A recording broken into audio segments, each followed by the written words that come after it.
Bismillahirrahmanirrahim. Assalamualaikum warahmatullahi wabarakatuh.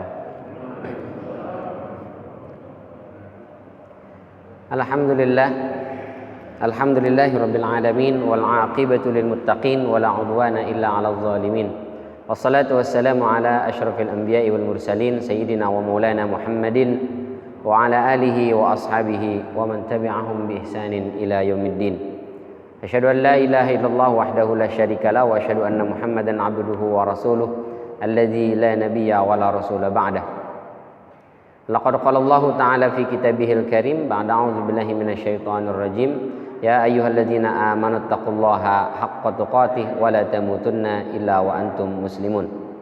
Amma ba'd, fa inna asdaqal hadithi kitabullah wa khairal hadi hadi Muhammadin sallallahu alaihi wasallam.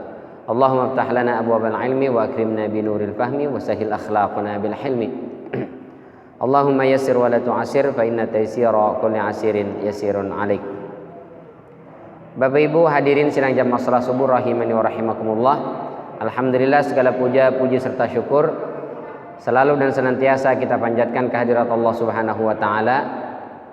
Mudah-mudahan kita semua termasuk ke dalam hamba-hambanya yang dibantu oleh Allah untuk bisa istiqomah hingga akhir hayat kita kelak insyaallah.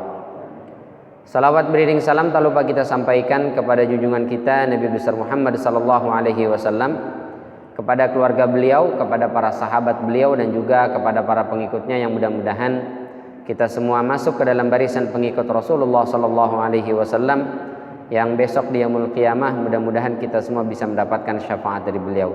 Amin ya rabbal alamin. Hadirin rahimani wa rahimakumullah, kita masih di surat An-Nas. Sekarang kita mengkaji momen di mana kita disunnahkan membaca surat An-Nas. Kita sampaikan kemarin di Asbabun Nuzul bahwa surat An-Nas ini turunnya bersamaan dengan surat Al-Falaq. Ketika terjadi peristiwa terkena sihirnya baginda sallallahu alaihi wasallam oleh salah seorang Yahudi yang berprofesi sebagai tukang sihir yang bernama Labid ibn al-A'sam. Jadi kalau membaca surat An-Nas itu satu paket dengan surat Al-Falaq. Baik. Sebelum kita masuk momen apa saja itu, sama-sama kita baca dulu. A'udzu billahi minasy syaithanir rajim.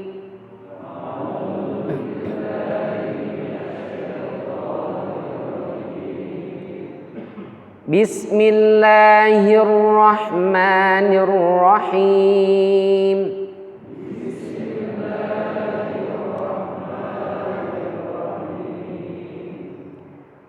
Qul a'udzu birabbin nas.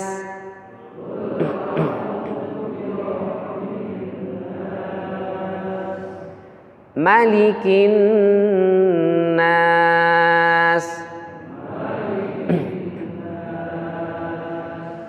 Ilahin nas. Min syarril waswasil khannas.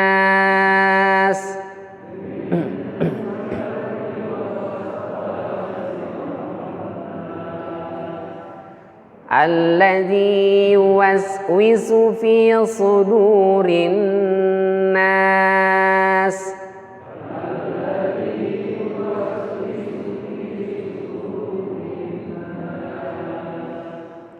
Minal jinnati wan nas.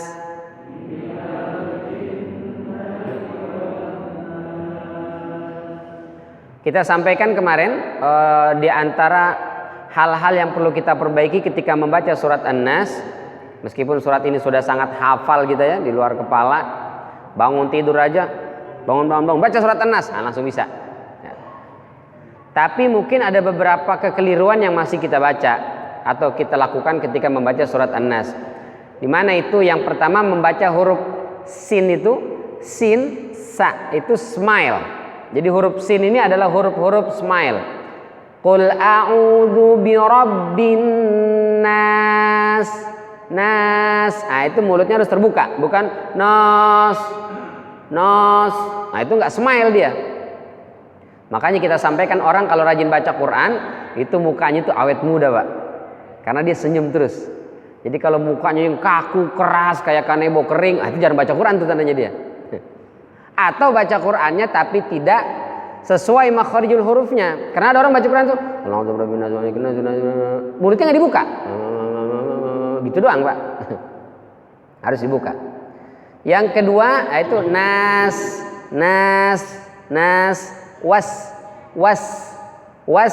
wasil khannas. Bukan wasi. Ada orang baca gitu ya.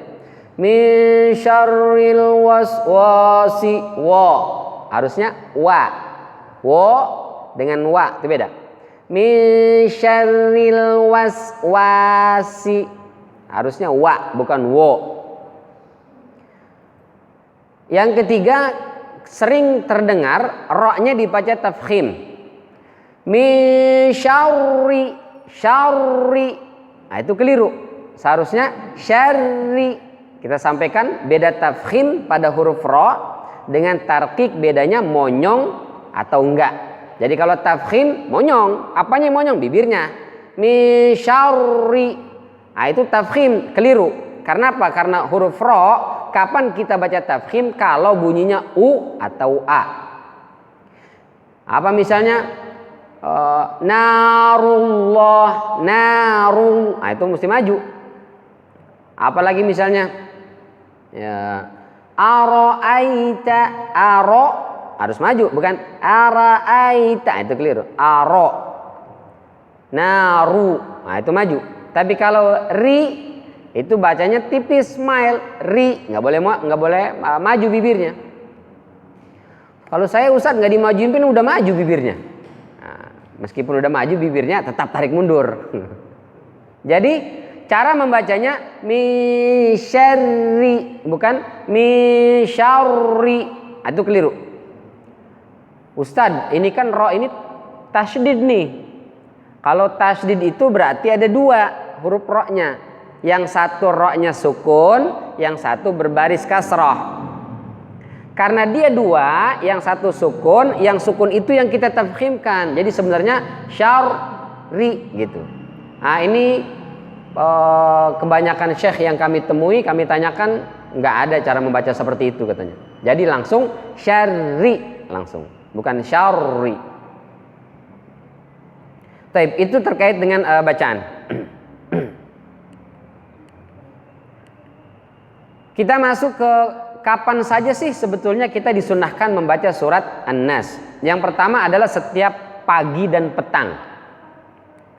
Ini masuknya di zikir pagi dan petang.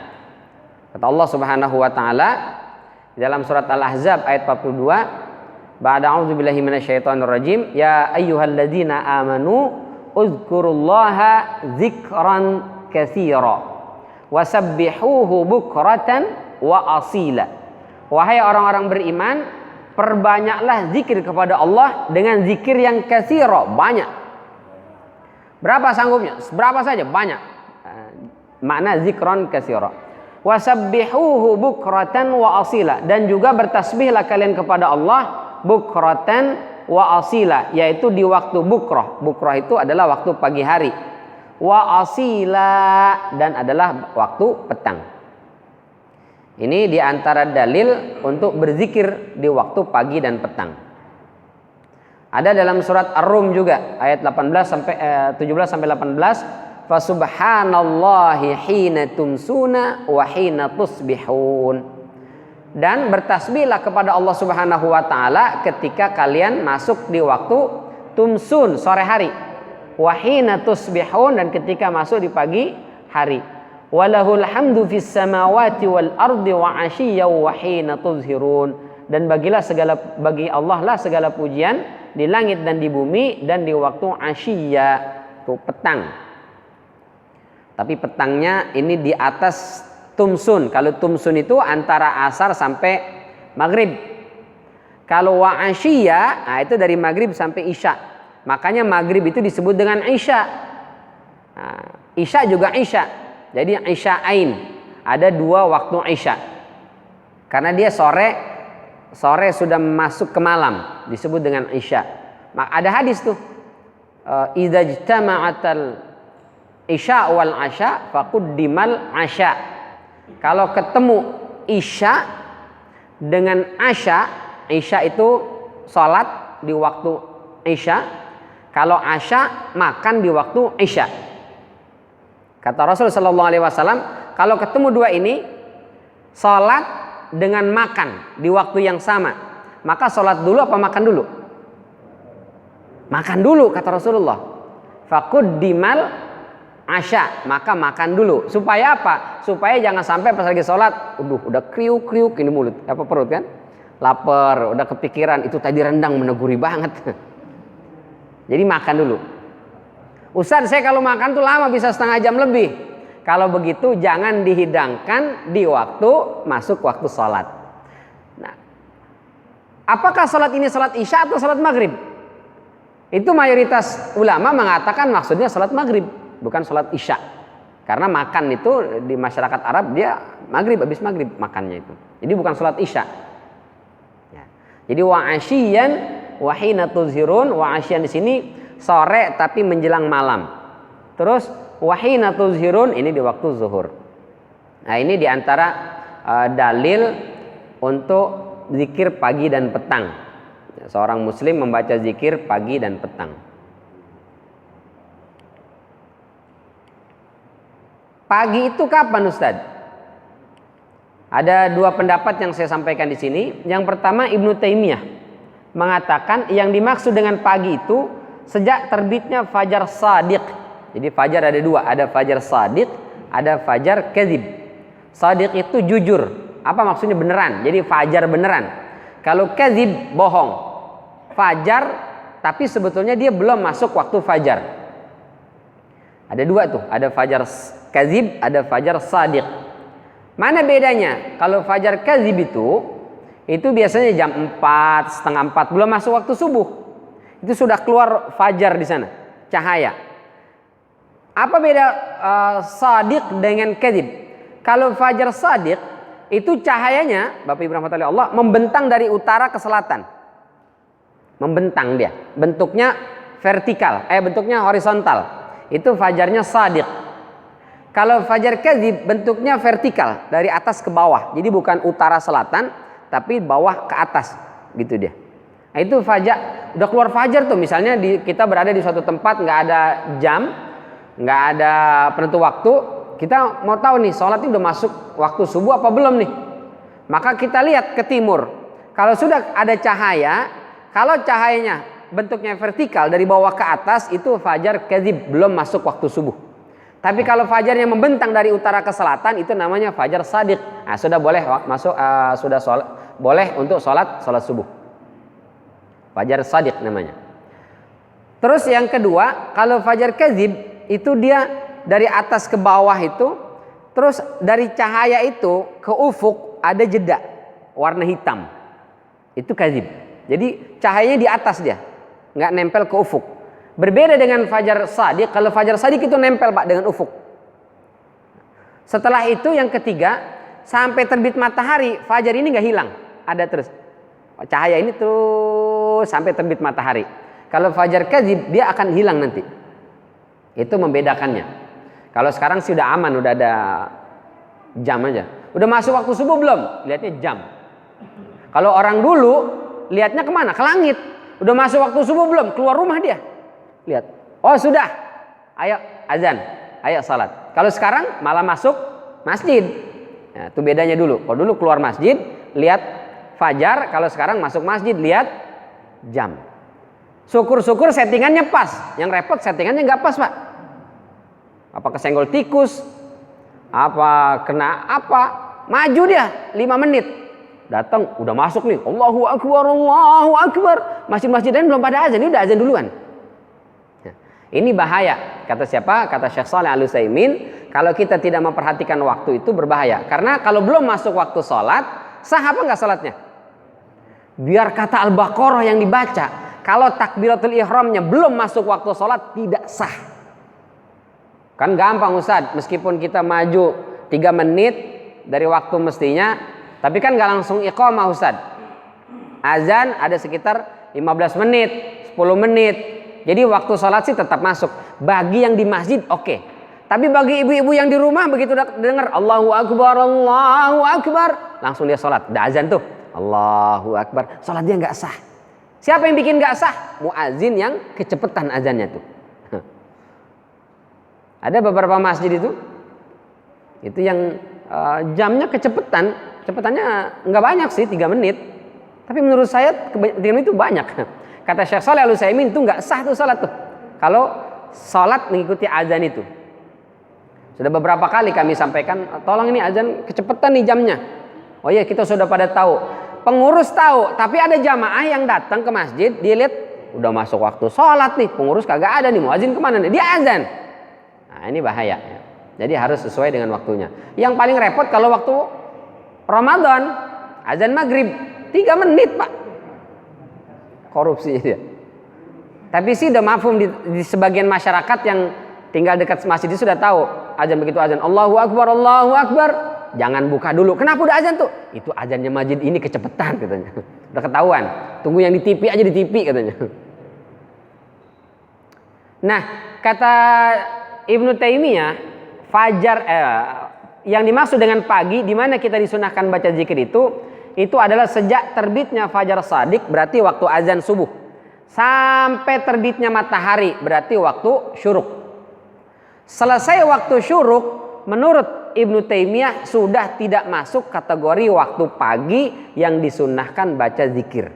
Jadi jam 7, jam 8, jam 9 menurut Ibnu Taimiyah sudah nggak boleh lagi zikir pagi gitu. Tapi pendapat kedua disampaikan oleh Lajnah Daimah. Lajnah Daimah ini majelis ulamanya Saudi, mengatakan yang dimaksud waktu pagi itu adalah terbitnya fajar shadiq sampai waktu zawal. Zawal itu kapan? Akhir waktu duha. Zawal. Sebelum masuk waktu zuhur. Jadi jam 10, jam setengah 11 itu masih masuk waktu pagi di mana kita boleh untuk baca zikir pagi dan petang. Kalau kita ikut yang mana Ustadz? Terserah. Kalau saya ikutnya ya Lajnah Daimah ini. Jadi kalau bisa habis sholat subuh langsung baca zikir pagi, nah itu afdal. Ustadz nggak sempet, kenapa? Harus berangkat ke kantor. Habis sholat subuh selesai langsung jalan ke kantor. Sampai kantor jam setengah 8 Ustadz, macet. Terus masuk kerja jam berapa? Jam 8, masih ada setengah jam. Boleh nggak saya sholat duha terus baca zikir pagi? Boleh. Nah, boleh. Bahkan di beberapa kantor biasa ada kajian rutin duha misalnya, itu kajiannya jam 8, kadang jam 9. Itu diawali dengan zikir pagi petang dulu. Zikir pagi dibaca sekitar 15 menit baru kajian. Sebelum pandemi di Sudimara itu ada sebuah kantor perusahaan tinta Pak. Tinta dia memasok tinta ke BUMN dan perusahaan-perusahaan di Jakarta. Karyawannya banyak. Itu saya pernah ngisi kajian di situ beberapa kali. Itu luar biasa. Saya baru kali pertama lihat kantor perusahaan itu mirip dengan pesantren. Jadi masuk kantor itu, dinding-dindingnya itu semua tulisan-tulisan motivasi semua. Kerjamu tidak bernilai kalau hubunganmu dengan Allah renggang. Keren dah. Motivasi-motivasi semua. Terus cerita tuh manajernya. Di kita ini Ustadz, kalau penerimaan pegawai, pertanyaan pertama itu yang kami lontarkan itu adalah sholatmu bagaimana. Jadi sebelum kamu pendidikannya apa, skillmu apa, tinggal di mana, sebelum ke situ pertanyaan pertama sholatmu bagaimana. Itu pertama. Kalau dijawab sholatnya jarang-jarang, itu biar kata dia tuh lulusan ITB, lulusan kampus-kampus ternama misalnya, itu kecil peluangnya untuk kami terima. Subhanallah. Jadi tes pertamanya sholat. Saya tanya kenapa begitu Pak? Karena kalau sholat dia sudah bagus, kerja dia pasti bagus Ustaz. Tapi kalau sholatnya bermasalah, Allah aja dikerjain sama dia, apalagi kita atasannya. Allah aja dicurangin sama dia, apalagi kita, Pak. Kita manusia biasa, kata dia. Subhanallah. Luar biasa. Itu pertama. Terus yang kedua, kalau dia sudah masuk diterima di perusahaan kita, kontrak kerjanya itu bukan hanya berkaitan dengan pekerjaan, tapi dengan sholat. Jadi dia harus menyerahkan nomor orang di rumah yang bisa dimonitoring tentang sholat berjamaahnya di rumah. Kalau di kantor, pokoknya sholat zuhur, sholat asar wajib berjamaah. Jadi kalau sudah masuk waktu sholat, semua aktivitas kerja itu diberhentikan semuanya. Sholat berjamaah wajib, Pak. Dan sholat di rumah itu dimonitoring, ditanya siapa yang bisa kita kontrol di rumah. Istrinya, berarti nomor istrinya diberikan ke HRD. Bapaknya, ibunya diberikan gitu. Maghrib, isya, subuhnya itu ditanya tuh. Selama sebulan kalau bermasalah ini itu dapat suspend istilahnya apa? Surat panggilan, ditegur. Wah, itu silang ini pesantren atau kantor? Yang nggak siap dengan sistem ini silakan gak usah kerja di sini, tetap di tempat lain. Wah, dahsyat itu.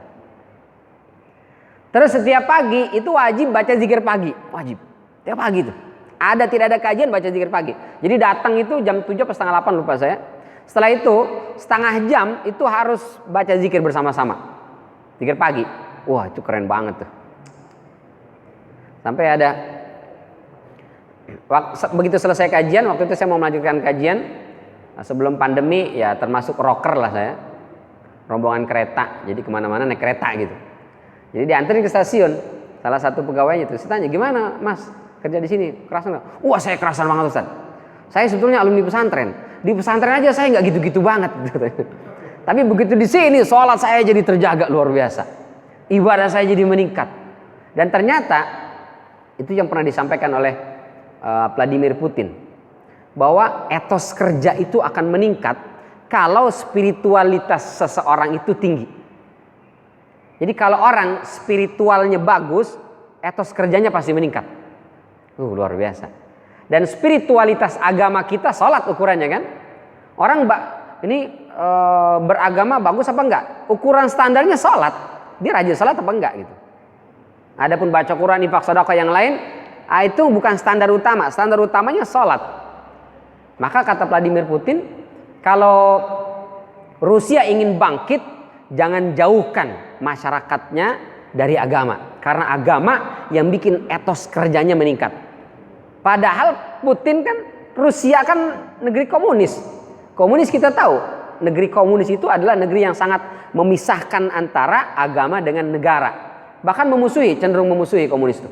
Tapi di Rusia, sejak Vladimir Putin jadi pemimpin, luar biasa. Kita saksikan di Eropa, sholat id yang paling banyak itu di Rusia. Sampai penuh jalan-jalan. Dibolehkan, luar biasa. Itu sampai masuk tuh di Times tuh. Sempat menggegerkan masyarakat barat itu. Jadi etos kerja itu akan meningkat orang kalau beragama. Ada di Jakarta sebuah perusahaan, itu nyaris bangkrut. Yang punya non muslim, Pak. Yang punya non muslim. Omset kita menurun terus nih, kayaknya kita sulit bertahan. Apalagi saingan semakin banyak. Kita harus melakukan revolusi apalah istilahnya ya, dalam birokrasi pekerjaan segala macam. Apa nih dirutnya bilang? Kalian kan punya Tuhan. Kalian kan beragama, non muslim dia. Kita bekerja ini itu kalau dipisahkan dari Tuhan repot. Tapi kalau kita deketin ke Tuhan, nanti biar Tuhan yang ngurus katanya. Jadi mulai sekarang, kata dirutnya itu, yang muslim silakan adakan kajian, yang Kristen silakan adakan kebaktian. Kantor ini nggak boleh jauh-jauh dari Tuhan katanya. Minta tolong sama Tuhan. Subhanallah. Sejak itu Pak, ada kajian di kantor umat Islam. Sejak itu ada kajian di kantor, termasuk kami pernah mengisi di sana. Itu dahsyat. Nah, di antara ritualnya adalah membaca zikir pagi.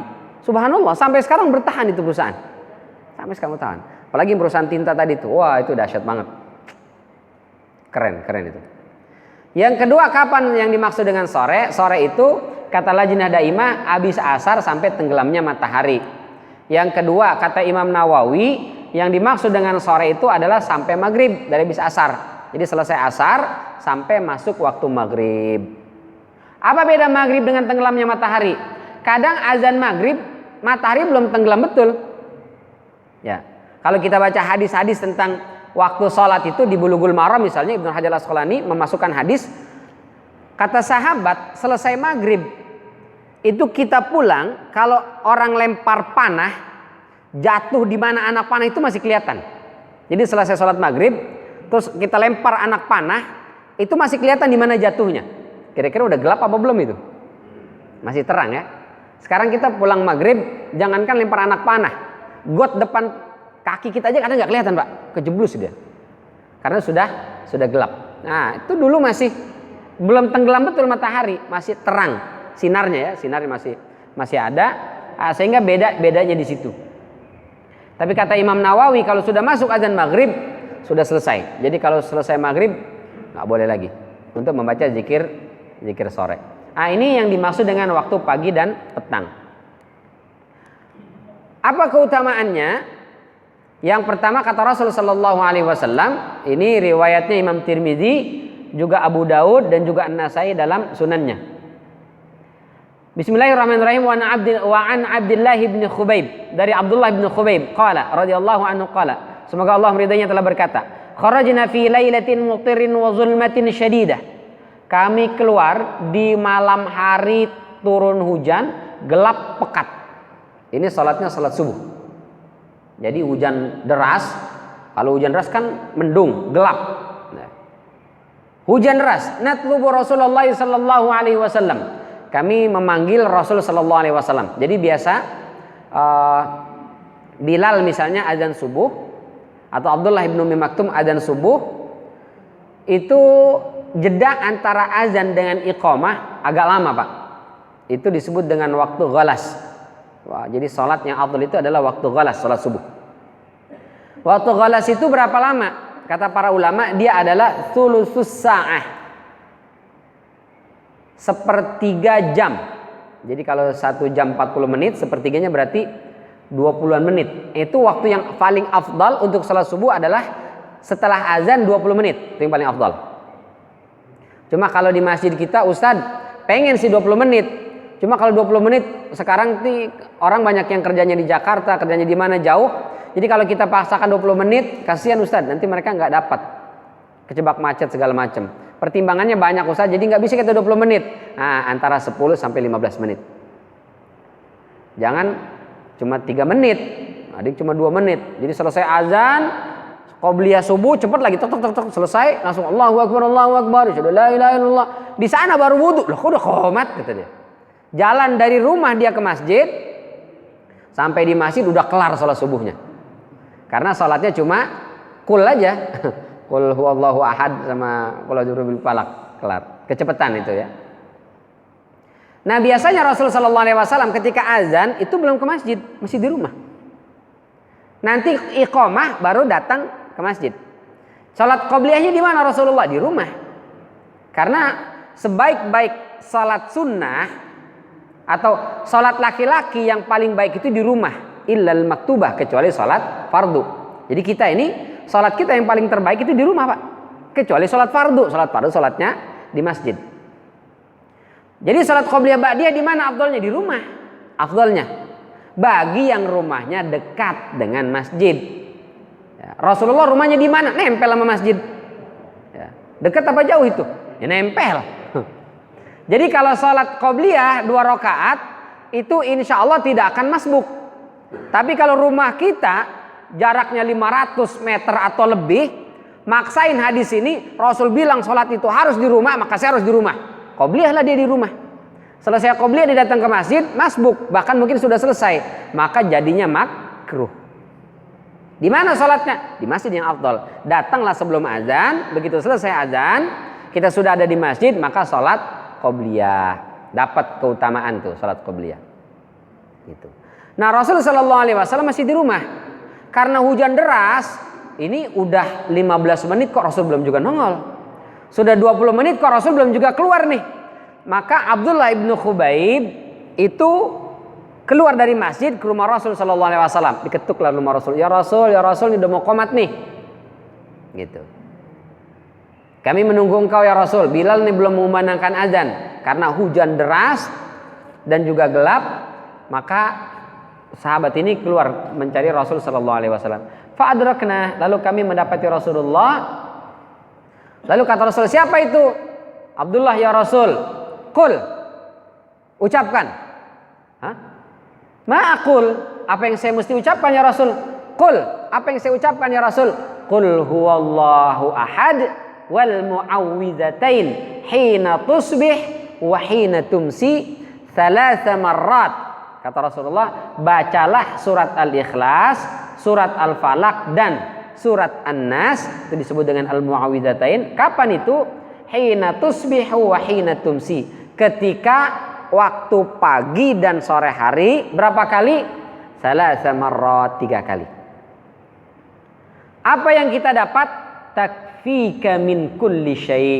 Maka 3 qul ini, Al-Ikhlas, Al-Falaq dan juga An-Nas yang kita baca di pagi hari dan sore hari, itu akan membuat satu hari kita itu tercukupi segala kebutuhannya oleh Allah Subhanahu wa ta'ala. Subhanallah. 3 yang kita baca tuh Pak, pagi hari ini, kebutuhan kita satu hari ini akan dicukupi oleh Allah Subhanahu wa ta'ala. Berarti nggak usah kerja dong Ustaz, baca aja 3 qul. Nah, itu namanya tawakal, bukan tawakal. Allah cukupkan segala kebutuhan kita kapan? Ketika kita berikhtiar dan berusaha, gitu. Tapi kalau habis baca 3 qul langsung tidur aja, rezekinya dipatok ayam kalau begitu mah ya. Kalau kata orang tua kita dulu, harus kerja, tetap kerja, lalu baca 3 qul ini, Allah akan jaga kita, Allah akan lindungi kita. Karena mohon maaf Pak, sebetulnya pembunuh nomor wahid di dunia ini itu bukan penyakit kanker, bukan virus COVID-19. Pembunuh nomor wahid, nomor 1 di atas muka bumi ini adalah jalanan. Orang mati di jalan itu paling banyak di dunia ini Pak. Kecelakaan maksudnya, itu paling banyak. Siapa yang ada di jalanan? Ya kita. Ada di sini yang nggak pernah lewat jalanan, pasti ke jalanan lah. Nggak mungkin nggak di jalanan, pasti ke jalanan. Zaman dulu mungkin nggak ada kecelakaan zaman Rasulullah di jalanan, karena jalannya jalan kaki. Paling banter ya naik kuda. Kecelakaan kuda kesenggol ya paling gitu doang ya. Kalau sekarang motor Pak kesenggol, paling minim rumah sakit itu lecet. Paling enggak tukang urut itu, paling parah meninggal. Depan kita ini turunan itu, Villa Pamulang itu berapa kali kecelakaan itu, banyak betul itu. Saya mondar mandir lewat, yang saya nyaksikan aja itu berapa kali, udah banyak sekali. Pagi, sore, siang, malam, banyak sekali kecelakaan di depan itu, banyak sekali. Ini baru di depan kita Pak, belum di depan sana, belum depan, masya Allah banyak sekali. Dan setiap kita itu berangkat kerja pasti lewat jalanan. Kalau kita nggak nabrak, kita yang ditabrak. Kalau nggak nyenggol, kita yang disenggol. Subhanallah. Kita udah hati-hati banget, orang lain nggak hati-hati. Kita udah nggak terburu-buru, orang lain yang terburu-buru. Orang lain nggak terburu-buru, kita yang terburu-buru. Kita nyeruduk dia. Ada ya. Semua jalanan itu, mau udara kayak mau laut, mau darat, ada pasti kecelakaannya. Pesawat jatuh banyak sekali. Kapal tenggelam banyak sekali. Mobil kecelakaan, apalagi kereta tabrakan ada juga. Bahkan jalan kaki ada juga ya Pak. Waktu itu yang di mana tuh? Sarinah apa di mana tuh yang ditabrak? Jalan kaki ditabrak sama dia itu. Luar biasa. Siapa yang mampu menjaga kita di jalanan? Hanya Allah. Kalau pagi kita baca, minimal tuh 3 qul saja tuh kita baca 3 kali, Allah akan jaga kita. Takfika min kulli syai'. Allah akan menjaga kita dari berbagai macam hal. Subhanallah. Zikir pagi tuh. Nah, ini saya pengen baca zikir pagi dan petang, tapi nggak ada bukunya, saya nggak hafal. Nah itu zikir pagi dan petang sudah dikumpulkan oleh Al-Qahtani sebenarnya. Al-Qahtani dalam kitab Hisnul Muslim itu tebal sekali. Nama bukunya. Tebal sekali kitabnya itu, diterjemahkan jadi perisai atau benteng seorang muslim. Nah itu semua zikir-zikir ada di situ Pak. Dengan riwayat itu. Mau zikir pagi, zikir petang, zikir mau melakukan perjalanan, zikir habis sholat, pokoknya semua itu zikir-zikir ada di situ. Berdasarkan riwayat-riwayat semua itu, dari yang paling sahih sampai yang dhaif ada semua. Nama kitabnya Hisnul Muslim, karangan Al-Qahtani. Nah itu sudah karena tebal banyak, itu sudah diambil yang untuk zikir pagi dan petang saja. Jadi buku saku yang kecil warna kuning, seperti tadi gambarnya itu. Nah, seperti ini. Zikir pagi dan petang. Kecil aja itu satu saku tuh, masukin kantong itu udah bisa dibawa kemana-mana. Jadi saya nggak hafal Ustaz zikir pagi, baca aja udah. Banyak itu, tinggal baca. Cuma memang ada banyak versi. Ada versi Ikhwanul Muslimin, itu berarti ada zikir-zikirnya Sayyid Albana itu. Di belakang itu biasanya ada doa Rabithah. Ada doa Rabithah. Saya nggak mau yang punyanya Ikhwanul Muslimin. Biasanya dipakai oleh kawan-kawan PKS atau kawan-kawan tarbiyah, kawan-kawan liqa dipakai. Saya nggak mau itu. Saya mau terbitan yang dari Saudi, Lajnah Daimah atau beberapa ulama di Saudi. Nah itu biasanya yang dipakai oleh kawan-kawan Salafi. Itu nggak ada doa Rabithahnya. Yang terbitan kawan NU ada nggak? Nggak ada. Kawan-kawan NU itu dia zikirnya panjang-panjang, itu langsung dipakai Al-Qahtani, banyak dipakai. Jadi kalau mau lihat orang yang banyak zikirnya, itu ustaz-ustaz kiai NU banyak zikirnya. Itu udah ngelotok di sini semua, nggak perlu buku dia. Tapi kalau kawan-kawan tarbiyah, kawan-kawan salafi itu kan jarang zikiran. Jadi jarang yang hafal zikir, baca dia tuh. Nah, tinggal pilih aja kita mau ikut level mana. Karena jarang zikiran saya ustaz, jadi nggak hafal, baca. Yang mana yang benar? Semuanya benar sebetulnya, itu semuanya bagus zikir. Benar. Semuanya ada riwayatnya. Nah, semuanya ada riwayatnya, tinggal baca aja itu, kita baca. Itu kalau kita baca duduk itu 15 menit itu. Nah, 15 menit. Kecuali dilagamkan a'udzubillahi minasyaitonir rajim. Nah, itu setengah jam. Kalau bacanya begitu. Tapi kalau a'udzubillahi minasyaitonir rajim bismillahirrahmanirrahim, itu 15 menit lah. Duduk 15 menit, tapi Allah jaga kita, Allah lindungi kita, Allah cukupkan seluruh keperluan kita dalam satu hari itu, insya Allah tidak akan pernah rugi. Baik. Yang kedua, kapan disunahkan kita membaca surat An-Nas? Adalah setiap selesai sholat fardu. Baca surat An-Nas tuh. Mana dalilnya? Nih riwayat Imam Ahmad dalam musnadnya, Abu Daud dan juga An-Nasai dalam sunannya. An Uqbah ibnu Amir, dari Uqbah bin Amir, semoga Allah meridainya, beliau berkata, Amarani Rasulullah sallallahu alaihi wasallam. Rasul sallallahu alaihi wasallam memerintahkan aku an aqra'a bil muawwizataini fi duburi kulli shalah, untuk membaca surat Al-Falaq dan surat An-Nas kapan? Fi duburi, di akhir setiap sholat. Ini maksudnya adalah sholat fardu. Setiap selesai sholat fardu, Uqbah ibnu Amir diperintahkan oleh Rasulullah untuk membaca zikir. Di antara zikir yang dibaca adalah surat Al-Mu'awwidzatain, yaitu surat Al-Falaq dan juga surat An-Nas. Itu zikir kita tuh. Kita baca. Ini banyak yang nggak zikiran ya. Selesai sholat langsung ambil HP. Baca. Ustaz, saya ambil HP emang, tapi yang saya baca adalah zikir yang sudah saya catat dan simpan di HP. Oh gitu. Makanya dia pakai HP karena nggak hafal kan, dibuka situ. Para ulama dulu mengatakan man laisa lahu wirdun fa huwa khirdun. Barang siapa yang tidak suka wirid, nah itulah monyet katanya. Tapi kalau manusia zikir, berzikir kita. Subhanallah, subhanallah, alhamdulillah, alhamdulillah, alhamdulillah. Apalagi la ilaha illallah, astagfirullah. Setiap selesai sholat itu baca zikir. Nah, banyak zikir-zikir ya kalau yang kita baca. Nah, di antara zikir-zikir itu adalah surat Al-Falaq dan juga surat An-Nas. Kapan dibaca? Setiap selesai sholat. Ini sunnah. Dapatnya dua kita. Yang pertama, pahala baca zikirnya, surat Al-Falaq dan surat An-Nas. Yang kedua, pahala ikut sunnahnya. Karena Rasul yang memerintahkan, kita kerjakan. Jadi mengerjakan sunnah itu selalu dapat dua pahala, Pak. Pahala pertama, pahala mengerjakan ibadahnya. Kedua, pahala ikut sunnahnya. Jadi ikut perintah Rasul dapat pahala. Apa pahalanya? Kata Allah dalam surat Ali Imran itu, in kuntum tuhibbunallah fattabi'uni. Kalau kalian ngaku cinta kepada Allah, maka syaratnya fattabi'uni, ikut Rasul. Apa yang kita dapat? Yuhibbukumullahu wa yaghfir lakum dzunubakum. Dua dapat itu. Allah cinta kita, yang kedua Allah ampuni dosa dan kesalahan kita. Ikut sunnah Rasul, dosa kita diampuni. Subhanallah. Jadi membaca al-mu'awwidzatain setiap selesai sholat. Nah, ini duburi sholat ini apa maksudnya? Ada hadisnya tentang doa mustajab. Di antara waktu-waktu mustajab berdoa itu kan antara azan dan iqamah. Terus kapan lagi? Antara dua khutbah hari Jumat, atau di waktu asar hari Jumat, di bulan suci Ramadan, ketika hujan sedang deras tuh. Jadi hujan turun terus. Itu waktu mustajab, Pak. Kita berdoa tuh.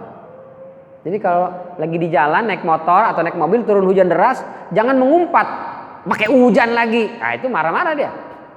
Harusnya pas hujan deras langsung berdoa. Ya Allah, ini waktu mustajab. Ya Allah, mudahkan saya dalam urusan saya. Ya Allah, saya ini mau nagih utang, mudah-mudahan yang saya tagih ada di rumah. Itu jadi mustajab doa tuh. Dikabulkan oleh Allah Subhanahu wa taala. Disipulkan dia mau pergi, tiba-tiba hujan deras nggak jadi pergi. Ya, tahu-tahu ada kamu datang nagih utang, saya mau pergi tadi katanya. Nah, tapi karena sudah kita doain tadi di jalan, jadi nggak pergi dia. Nah, itu doa-doa mustajab. Nah, di antara doa mustajab adalah setiap selesai waktu sholat atau di akhir waktu sholat. Ini memang ada khilaf di antara ulama ya. Duburi sholat itu maksudnya apa? Kalau Syekh Albani mengatakan dubur itu, mohon maaf, secara bahasa dubur itu artinya bokong kita ini, Pak. Bokong ini artinya dubur. Syekh Albani mengatakan bokong ini nempel apa misah? Ya nempel. Berarti yang dimaksud duburi sholat, doa mustajab di dubur sholat itu artinya sebelum salam. Setelah tahiyat itu berdoa, itu mustajab. Tapi kalau di luar sholat sudah selesai salam, nggak ada lagi doa. Itu kata Syekh Albani. Tapi kalau kata Imam Nawawi, duburi sholat itu tidak harus nempel dengan sholat. Boleh jadi selesai sholat. Seperti hadis ini.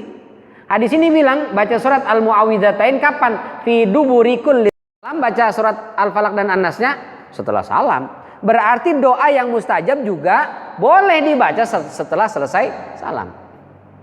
Ya, makanya kayaknya kurang pas gitu. Kalau ada teman-teman kita, saudara-saudara kita yang membid'ahkan dan menyalahkan saudara-saudara kita yang berdoa selesai sholat. Selesai sholat berdoa boleh lah. Hadisnya ada, dipahami oleh para ulama, boleh. Ya. Berdoa, minta kita kepada Allah Subhanahu wa taala. Ada sebagian, apa itu? Saya nggak mau sholat di masjid itu. Kenapa? Zikirnya kenceng. Doa lagi bersama. Nah ini saya kira ini sudah selesai lah ya. Nggak usah jadi khilaf, jadi perdebatan. Apalagi jadi benih-benih perpecahan di antara kita. Yang mau zikir dengan suara keras silahkan. Yang mau berdoa bersama jamaah dengan suara keras silahkan. Yang maunya sendiri-sendiri zikirnya silahkan. Yang doanya mau sendiri-sendiri juga silahkan. Yang penting jangan saling menyalahkan. Ini kalau sudah saling menyalahkan, membid'ahkan, ini aduh luar biasa. Kasihan. Nah, kita masih ribut aja ngurusin itu. Umat lain sementara sudah maju, sudah pada membuat karya, kita masih ribut aja masalah khilafiyah. Taib. Yang berikutnya setiap sebelum tidur. Nah, ini disunnahkan membaca surat An-Nas dan juga surat Al-Falaq. Dari Aisyah. An Aisyah radhiyallahu anha, dari Aisyah semoga Allah meridainya, anna Nabiy sallallahu alaihi wasallam, bahwasanya Nabi sallallahu alaihi wasallam kana idza awa ila firashihi. Kalau hadis pakai lafaz kana itu berarti menunjukkan sesuatu yang bersifat kontinu, berarti kebiasaan. Sehingga kita terjemahnya, kebiasaan Rasul sallallahu alaihi wasallam apabila beliau hendak tidur, awa ila firashihi kita terjemahkan tidur, kullalailatin, setiap malam. Jadi kalau mau tidur Rasul sallallahu alaihi wasallam itu jama'a kaffaihi, mengumpulkan kedua telapak tangannya. Tsumma nafasa fihima, kemudian meniupkan keduanya. Jadi niup itu ada beberapa lafaz dalam hadis atau dalam bahasa Arab. Ada nafakha. Kalau nafakha itu nafakha. Kalau nafasa gitu. Kalau tafala itu meludah. Ada ludah, air liurnya keluar. Itu tafala namanya. Kalau nafasa gitu, nggak ada ludahnya. Ini kebanyakan ada orang niup, ada ludahnya Pak. Keluar ludahnya. Mancot semua ke kita. Nah itu salah ya. Mestinya nafas itu cukup gitu. Jadi mengumpulkan kedua telapak tangan beliau lalu meniupkan kepada keduanya. Faqara'a fihima, setelah itu baru membaca qul huwallahu ahad, qul a'udzu birabbil falaq wa qul a'udzu birabbin nas. Dibaca Al-Ikhlas, Al-Falaq dan juga surat An-Nas. Tsumma yamsahu bihima mastata'a min jasadih. Kemudian setelah itu mengusap anggota tubuhnya yang kena. Yabda'u bihima ala ra'sihi wa wajhihi wa ma aqbala min jasadih. Dimulai dari kepala. Usap kepala, terus ke wajah, setelah itu ke badan yang kena. Yang mudah saja. Jadi setelah kita tiup, kita baca, usapkan ke tubuh dari kepala ke muka ke anggota tubuh yang kena. Nggak harus semuanya. Nah itu nggak perlu. Ya. Bagian-bagian yang memungkinkan saja. Ustaz, kaki saya belum kena, nanti setan masuk lewat kaki. Nggak perlu. Ya. Pokoknya yang kena aja. Ya, sekedar syarat. Itu sudah membentengi kita, itu sudah melindungi kita. Aman. Ya. Jadi baca, ada dua riwayat. Yang pertama tadi tiup dulu, baru baca surat. Ada riwayat yang lain itu baca dulu. Selesai baca sampai dari Al-Ikhlas, Al-Falaq, An-Nas, minal jinnati wan nas. Baca lagi qul a'udzu birabbin nas malikin nas, terus sampai 3 kali baru diusap ke tubuhnya. Nah, itu boleh diusapkan ke tubuh kita, ke tubuh pasangan kita, ke anak kita, ke cucu kita, Pak. Itu insya Allah Allah akan jaga, lindungi kita, keluarga kita dari berbagai macam gangguan syaitan. Bisa berupa sihir, bisa berupa ain. Nah, itu penyakit ain bahaya sekali tuh. Penyakit ain itu apa? Penyakit yang ditimbulkan oleh orang yang memiliki hati hasad, melihat sesuatu yang kita miliki, lalu muncul iri, dengki, gondok dia, jadi doa yang buruk. Itu penyakit ain. Kita misalnya punya rumah bagus, ada orang datang, bagus banget ya rumahnya, hati dia dongkol. Ini orang pasti korupsi, dari mana dia? Musim pandemi kok rumahnya bisa bagus begini? Mudah-mudahan nanti kena musibah, kena bencana. Ada orang begitu, Pak. Itu ain, itu bisa menyebabkan rumah kita terkena bencana. Nauzubillah min dzalik. Atau lihat ada orang datang, ya Allah cakep amat anaknya, ganteng banget cucunya. Nah itu bisa menyebabkan penyakit ain. Kalau dia menyimpan hasad di hatinya, itu bisa menyebabkan anak kita panas, demam, sakit dan seterusnya. Punya mobil begitu juga, kendaraan gitu juga. Ih bagus banget motornya baru ya. Ada orang itu yang bilang baru sambil senyum tapi hatinya itu dongkol, kesel. Ini bisa lecet, bisa jatuh nih motor, bisa auzubillah min dzalik. Itu penyakit disebabkan oleh ain. Kalau kita terbiasa melindungi diri kita dengan zikir pagi petang atau zikir ini sebelum tidur, maka insya Allah tidak terjadi penyakit ain. Pertama. Yang kedua, kalau kita memuji seseorang atau sesuatu, tolong selipkan kata-kata Masya Allah. Itu yang akan mengkat penyakit ain. Kalau orang Ustaz yang muji anak kita, muji keluarga kita, muji kendaraan kita, muji rumah kita, tapi dia nggak baca Masya Allah, gimana Ustaz? Maka kita yang bilang. Jangan bilang Masya Allah ente, jangan begitu. Tapi cukup kalau dia bilang, ya Allah bagus banget rumahnya ya, Masya Allah, Alhamdulillah, iya ini nggak seberapa lah ini. Ini karunia dari Allah, nah gitu. Ih ganteng banget cucunya, Masya Allah, Alhamdulillah. Doain ya supaya bukan cuma fisiknya doang yang ganteng, akhlaknya pun cakep gitu. Itu yang akan mengkat penyakit ain insya Allah. Nah diantaranya adalah setiap sebelum tidur kita baca ini, insya Allah itu akan membuat kita dijaga oleh Allah Subhanahu Wa Taala dari berbagai macam mara bahaya dan musibah. Apalagi ketika tidur. Tidur itu jangankan banjir bandang datang menghantam, jangankan runtuh, jangankan gempa. Itu kadang kecoa, kadang-kadang semut masuk ke telinga kita, masuk ke tubuh kita aja kita nggak tahu. Siapa yang menjaga kita? Allah yang menjaga. Maka baca zikir ini untuk mengundang pertolongan dan perlindungan Allah Subhanahu wa taala. Baik, sampai di sini barangkali ada yang ingin ditanyakan, ditambahkan atau diuruskan jika saya keliru, falyatafadhal masykura. Ya, silakan.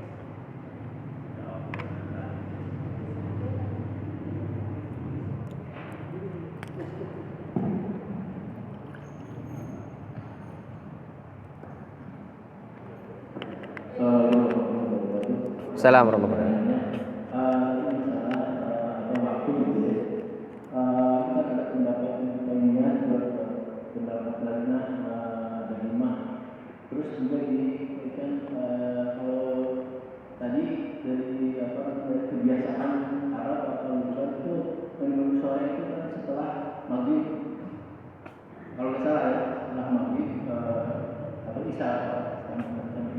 Dan kebiasaannya saja di kampung-kampung itu jadi kebiasaan yang tadi mungkin berprogram juga itu kalau zikir itu setelah maghrib mana itu yang mungkin abdul gitu satu kedua terus tadi ada apa namanya terkait dalam hadis itu bahwa setelah sholat subuh itu dianjurkan untuk baca tadi ya al-ikhlas Anas itu 3 kali.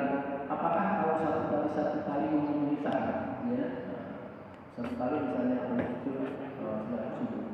Ketiganya tadi kalau yang berdoa itu kan tadi sebaiknya dikaitkan apa setelah sholat itu langsung. Nah, bagaimana nih kan kita yang saya biasa ini ya yang dari dulu itu tahiyat itu kan sekarang apalagi sekarang apa namanya akhir zaman harus banyak berdoa dan dajjal ya pemisah itu nanti mahya Allah atau pemisah itu nanti masih dajjal itu kan harus dibaca sebaiknya sekarang dalam apa suasana begini gitu kan supaya tidak ada dajjal itu dan apa baca ayat Al-Kahfi yang sebelumnya pertama. Nah ini ya berkaitan dengan itu yang tadi dan apa namanya doa yang terhindar dari dajjal masih dajjal itu bagaimana kalau misalnya imam nah kecepatan tapi kita maunya itu terbaca oleh yang terakhir apakah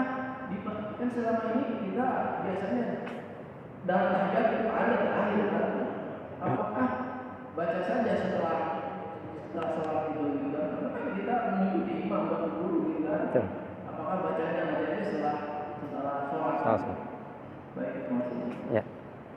Jazakallah khair. Yang pertama tadi tentang waktu ya. Waktu ya.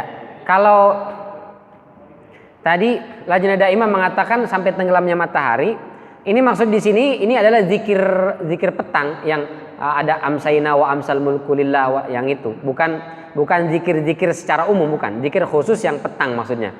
Kalau yang habis maghrib zikiran itu zikir setelah sholat biasanya yang dibaca. Tapi kalau menurut Lajnah Daimah misalnya saya Ustadz tadi pulang dari kantor, berangkat sih dari sana habis sholat asar langsung pulang. Perkiraan sampai rumah masih dapat waktu. Nggak sempat baca zikir. Ternyata sampai rumah maghrib. Habis maghrib saya mau baca zikir petang yang amsayna wa amsal mulku lillah dan yang lainnya itu. Termasuk diantaranya adalah surat An-Nas. Boleh apa enggak? Maka menurut Lajnah Daimah boleh. Gitu. Tapi kalau zikiran bukan yang zikir itu, zikir habis sholat, itu nggak masalah. Habis maghrib nggak masalah. Itu ya Pak, maksudnya yang dimaksud dengan zikir di dua waktu ini adalah zikir pagi dan zikir petang. Itu yang pertama. Yang kedua tentang doa tadi. Oh ya, yang 3 kali bolehkah 1 kali? 3 kali itu afdolnya 3 kali. Tapi misalnya saya Ustadz karena banyak yang saya baca zikirnya, terus juga harus berangkat ke satu tempat misalnya, jadi tidak bisa duduk lama-lama. Maka saya 1 kali saja boleh nggak? Boleh. Itu sudah cukup mewakili. Sama seperti zikir pagi dan petang. Zikir pagi dan petang itu dibaca sekian kali hadisnya. Saya Ustaz kalau 3 kali semua atau mengikuti aturan ini, kayaknya bisa sejam itu baca zikir pagi petang. Boleh nggak saya sekali aja semua? Boleh. Itu sudah tercukupi dan mewakili. Boleh. Tapi afdolnya kalau kita nggak kemana-mana dan nggak ngapa-ngapain, cuma mau buka WA doang, mau tiduran ya afdolnya 3 kali kita baca, itu yang afdol. Tapi kalau 1 kali dibaca pun itu sudah mewakili. Yang ketiga tadi kita gabungkan pendapat Imam Nawawi dan juga pendapatnya Syekh Albani.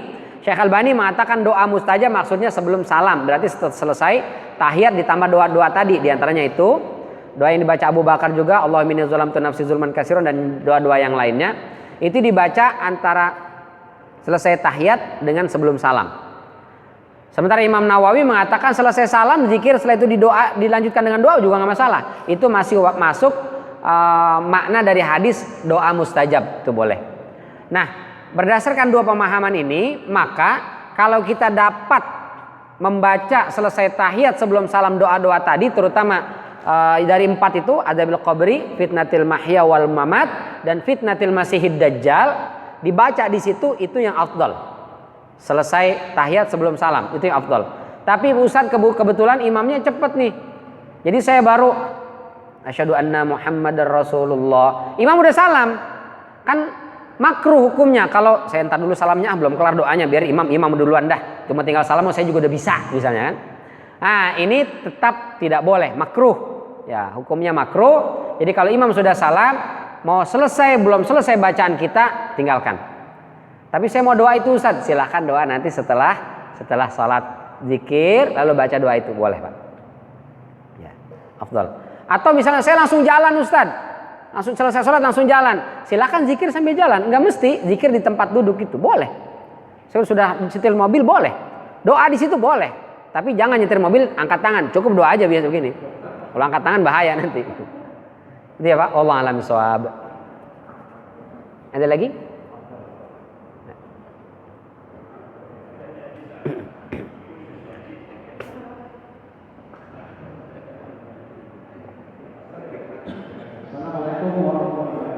Assalamualaikum warahmatullahi wabarakatuh.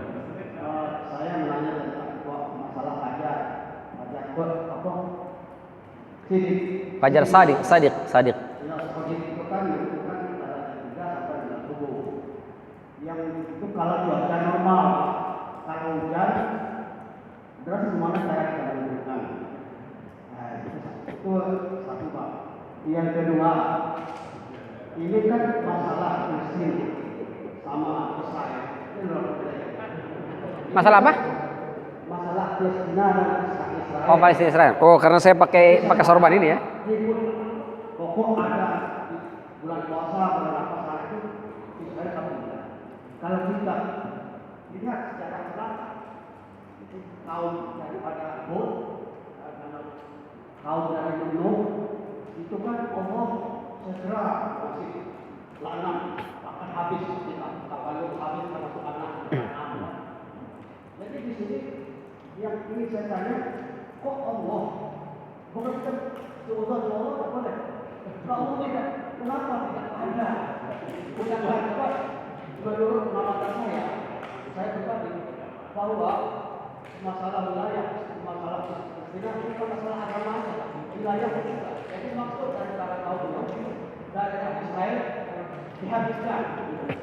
Jadi saya tanya, apa itu masalah ini? Allah membiarkan begitu, terima kasih Pak. Ya.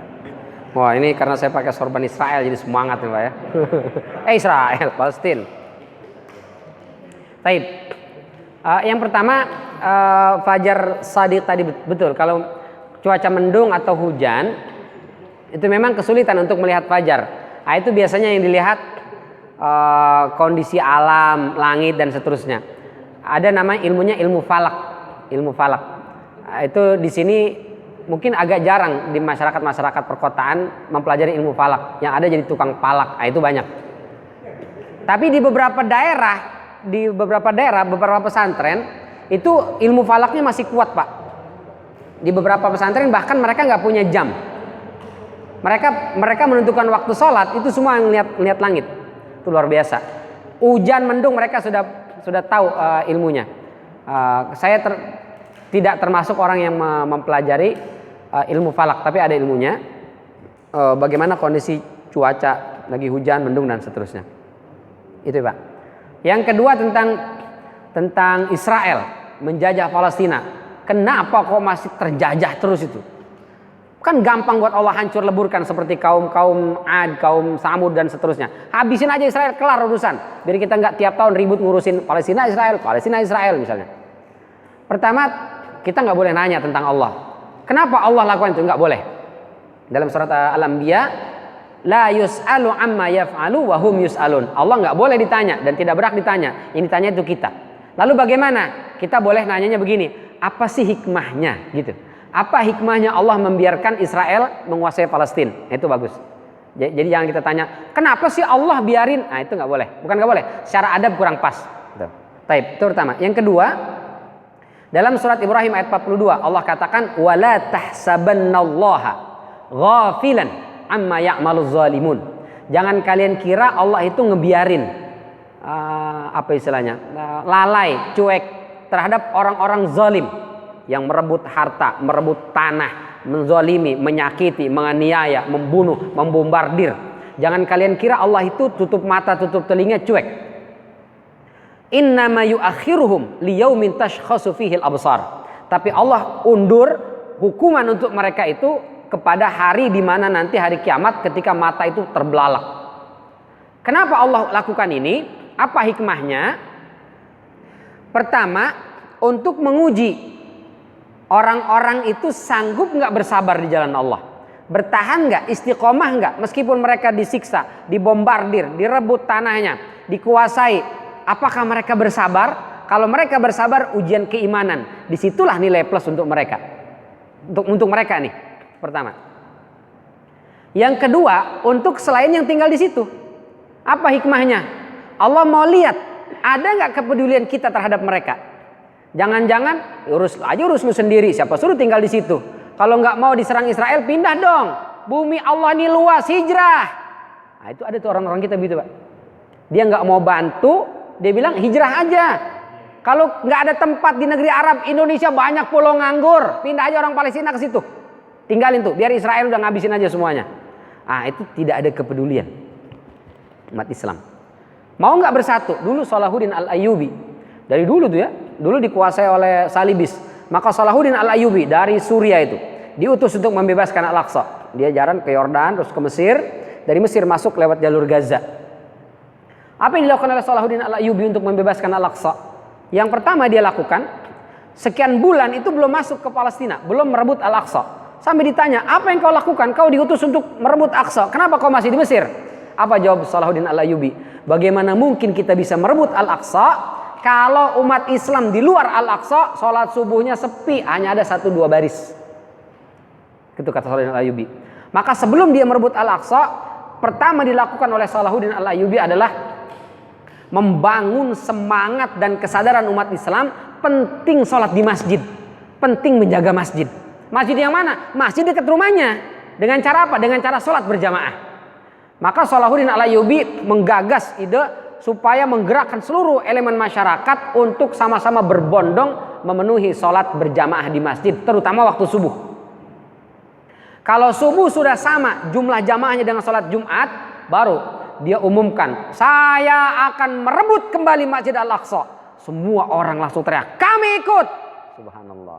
Karena Aqsa masjid punya kita umat Islam. Tuh, kalau orang sudah merasa memiliki masjid dekat rumahnya, maka dimanapun ada masjid yang dikuasai oleh orang-orang non-muslim, dia akan merasa terpanggil untuk mengambil masjid itu tadi. Tapi kalau ke masjid dekat rumahnya, di Masjid Al-Ittihad aja nggak pernah nongol, kita ajak, ayo kita bantu saudara kita di Palestina. Bantu aja dah, saya emang agak. Karena tidak ada rasa memiliki itu. Itu diantara hikmahnya, Pak. Nah, maka kita sedih ada orang-orang yang mencibir, ada orang-orang yang mengenye, ada orang-orang yang nyinyir, bantu kagak tapi nyinyir. Hati-hati nih, dalam surat Al-Ahzab ayat 19 kata Allah, ada orang itu fa idza dzahabal khaufu salakukum bi alsinatin hidad. Ada orang-orang yang karena hidupnya sudah tenang, sudah enak, kerja ada, uang ada, rumah enak, aman dia. Saudara-saudara tersiksa, saudara-saudaranya ada yang terzalimi di sana, dia udah nggak bantu ngomongin, nyinyirin dengan kata-kata alsinatin hidad, kata-kata yang nyelekit. Apa kata Allah? 2 hukumannya. Yang pertama, ulaika lam yu'minu, mereka bukan orang beriman. Salat, puasa, zakat, tapi nyinyir terhadap perjuangan saudara-saudara kita, ulaika lam yu'minu. Ini Allah yang bilang, bukan orang beriman itu. Yang kedua, apa kata Allah? Fa ahbatallahu a'malahum. Allah akan hapus semua pahala ibadah yang sudah dia kerjakan. Kaum nyinyiriyun tuh. Nah, kenapa Allah biarkan saudara-saudara kita tersiksa di sana, saudara-saudara kita terzalimi di sana? Allah mau kasih lihat ke kita. Mereka memang tersiksa, terzalimi, tapi berapa banyak para penghafal Quran di sana? Berapa banyak orang-orang yang rela mati di jalan Allah? Anak kecil disiksa, ditodong dengan senjata, nggak ada tuh nangis merengek ketakutan, nantang dia, melotot matanya, bocah kecil. Perempuan-perempuan diseret, disiksa, dihina, disakiti, bahkan dibunuh. Nggak ada tuh yang nangis-nangis, gemis-gemis minta diampuni. Matanya menantang, melotot, nggak takut. Subhanallah. Semangat jihadnya luar biasa. Terbunuh setiap hari keluarga mereka, mereka bersyukur. Ada keluarga kami yang sudah syahid, mudah-mudahan bawa kami ke surga besok. Subhanallah. Itu semangat luar biasa Pak, hikmahnya. Yang kedua, untuk kita nih ikut berperan. Kata Rasul sallallahu alaihi wasallam, "Man jahaza ghazian fi sabilillah faqad ghaza." Barang siapa yang ikut nyumbang untuk biaya perlengkapan saudara-saudara kita yang berjuang, kita sudah tercatat ikut berjuang. Bapak Ibu nyumbang 100.000, 10.000, 1.000 perak untuk saudara kita di Palestina, itu kita sudah tercatat ikut berjuang di jalan Allah meskipun tidak ikut berangkat ke Palestina. Itu diantara hikmahnya Pak. Mungkin gak kita merebut Al-Aqsa? Mungkin. Salahuddin Al-Ayyubi sudah. Dulu sudah. Sekarang ya nunggu siapa yang siap. Maka kita sama-sama berjuang, sama-sama berusaha. Pertama sebelum kita bebaskan Aqsa, yuk ramaikan masjid. Tempat di mana kita tinggal. Setelah itu semangat umat Islam sudah bersatu, insya Allah itu akan mudah untuk merebut kembali Al-Aqsa. Wallahu ta'ala alam bisawab. Ini barangkali yang bisa kita sampaikan, mudah-mudahan bermanfaat. Terima kasih atas segala perhatian. Mohon maaf apabila ada kekeliruan. Kita tutup dengan hamdalah dan kafaratul majlis. Alhamdulillahirabbil alamin. Subhanakallahumma wa bihamdika asyhadu an la ilaha illa anta astaghfiruka wa atubu ilaik. Wabillahi taufiq wal hidayah. Assalamualaikum warahmatullahi wabarakatuh.